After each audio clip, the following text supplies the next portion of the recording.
Students, आज हम एकांकी संचय का सबसे अंतिम एकांकी पढ़ेंगे जिसका नाम क्या है, दीपदान। इससे पहले हम लोग फिफ्थ चैप्टर महाभारत की एक सांझ पढ़ चुके और समझ चुके हैं। तो आज हम दीपदान पढ़ेंगे और इसके लेखक कौन है, डॉक्टर राम कुमार वर्मा। और आप लोगों को पता है कि दीपदान का अर्थ क्या होता है। दीपदान का अर्थ यानी कि दीप का अर्थ क्या होता है, दिया। जो हम भगवान के समक्ष या कहीं हम दिया जलाते हैं और उसको अर्पित करते हैं तो उसे ही दीपदान कहा जाता है। लेकिन प्रस्तुत एकांकी में दीपदान का कुछ और ही अर्थ है।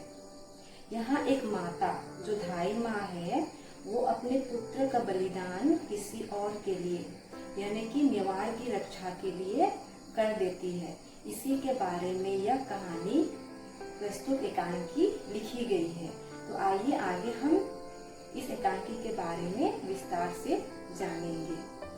प्रस्तुत एकांकी का शीर्षक है दीपदान और लेखक है डॉक्टर राम कुमार वर्मा।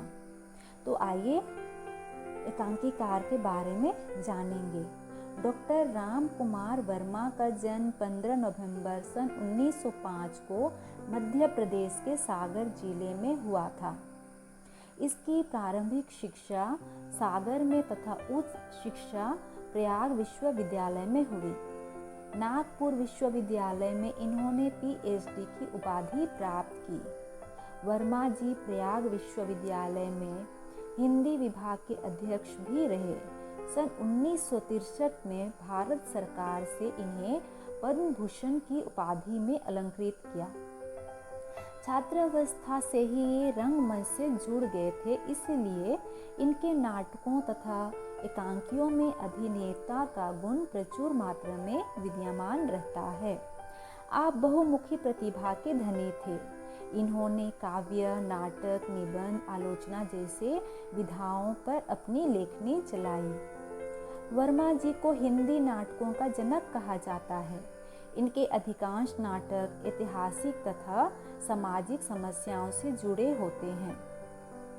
इनकी प्रसिद्ध रचनाएं हैं पृथ्वीराज की आंखें, चासश्यामा, रेशमी टाई, सप्तकिरण, कौमुदी महोत्सव, दीपदान, चित्ररेखा, जूही के फूल, जौहर आदि। आगे हम प्रस्तुत एकांकी के पात्र परिचय के बारे में जानेंगे। कुंवर उदय सिंह चित्तौड़ के स्वर्गीय महाराणा सांगा के सबसे छोटा पुत्र, राज्य का उत्तराधिकारी, आयु 14 वर्ष।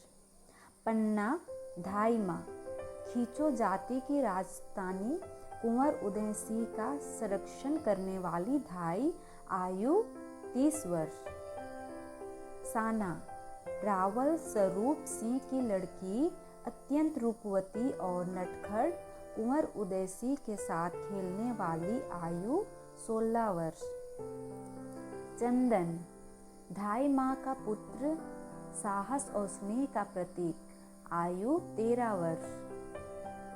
सामली अंतपुर की परिचारिका, आयु 28 वर्ष। कोरत झूठी पत्तल उठाने वाला बारी, आयु 40 वर्ष। बनवीर महाराणा सांगा के भाई पृथ्वीराज का दासी पुत्र, क्रूर और विलासी, आयु 32 वर्ष। काल 1536 ईस्वी, समय रात्रि का दूसरा प्रहर। माथी जग में नाम था जिसका पन्ना धाई, स्वामी भक्ति के आगे उसकी ममता ने भी दिए थे शीश झुकाए। आगे हम प्रस्तुत एकांकी का सारांश विस्तार से जानते हैं। दीपदान एकांकी की कथावस्तु चित्तौड़ की एक ऐतिहासिक घटना पर आधारित है, जिसमें पन्ना धाई के अपूर्ण त्याग, बलिदान एवं देश प्रेम की कहानी है।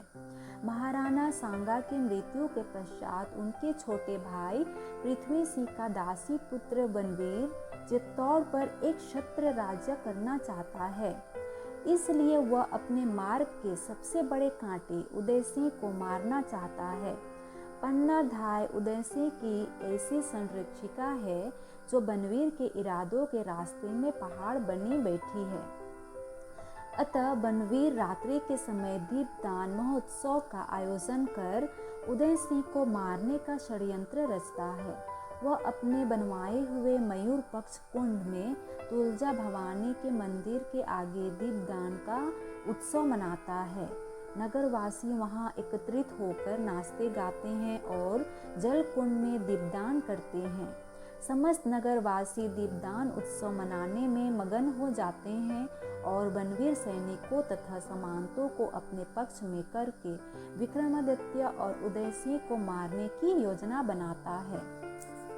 सबसे पहले बनवीर सोना नामक लड़की के द्वार कुंवर उदयसिंह को आकर्षित करके उत्सव में ले जाने का प्रयत्न करता है, पर उदयसिंह के स्वयं अनुरोध करने पर भी पन्ना धाय उसे वहां जाने की अनुमति नहीं देती। अचानक आयोजित किए गए उत्सव के प्रति पन्ना धाय को किसी अनिष्ट की आशंका है। तभी शामली नामक एक सेविका पन्ना धाय को बनवीर द्वारा विक्रमादित्य की हत्या की सूचना देती है और यह भी बताती है कि बनवीर नंगी तलवार लिए राजमहल की ओर आ रहा है। पन्ना धाय चिंतित है कि तभी किरत नाम का एक पारी टोकरी लिए वहां आता है और पन्ना उदयसिंह को उसकी टोकरी में छिपाकर महल से बाहर एक सुरक्षित जगह पर पहुंचवा देती है। अपने पुत्र चंदन के पैर में लगी चोट पर अपनी ओढ़नी के पल्ले से कपड़ा फाड़कर पट्टी बांधती है और उसे खिला पिलाकर वह कुंवर के कपड़े पहनाकर उसके बिस्तर पर लिटा देती है। तभी बनवीर नंगी तलवार लिए वहां आ जाता है। वह पन्ना को फुसलाना बहलाना चाहता है, पर पन्ना नहीं मानती और उस पर कटार से वार करती है, किंतु कटार ढाल से टकराकर गिर जाती है। बनवीर पलंग पर लेटे चंदन को उदयसिंह समझकर तलवार घोंप देते हैं और यह भी कहता है कि मैं भी यमराज को इस दीपदान करूंगा। पन्ना धाय मूर्छित हो जाती है। इस प्रकार दीपदान एकांकी कथा वस्तु चित्तौड़ की एक ऐतिहासिक घटना पर आधारित है। इसमें पन्ना धाय के त्याग व बलिदान का इतिहास चित्रित हुआ है। महाराणा संग्राम सिंह की मृत्यु के बाद उनके छोटे भाई पृथ्वी सिंह का दासी पुत्र बनवीर चित्तौड़ का शासक बनना चाहता था। अपनी इस महत्वाकांक्षा की पूर्ति के लिए पहले वह सोते हुए विक्रमादित्य की हत्या कर देता है, फिर कुंवर उदय सिंह की हत्या करने के लिए मयूर पक्ष कुंड में असमय की दीपदान उत्सव का आयोजन करता है। उदय सिंह राणा सांगा का पुत्र है, जो चित्तौड़ राज्य का सच्चा उत्तराधिकारी है।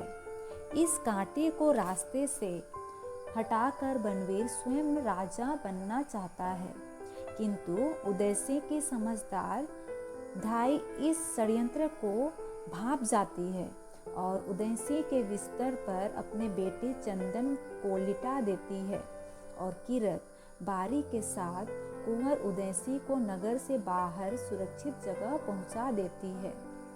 बनवीर चंदन को उदय सिंह समझकर मार देता है। इस तरह से बनवीर के क्रूर कांड और पन्ना के अपूर्ण त्याग व बलिदान के साथ ही एकांकी का कथानक समाप्त हो जाता है।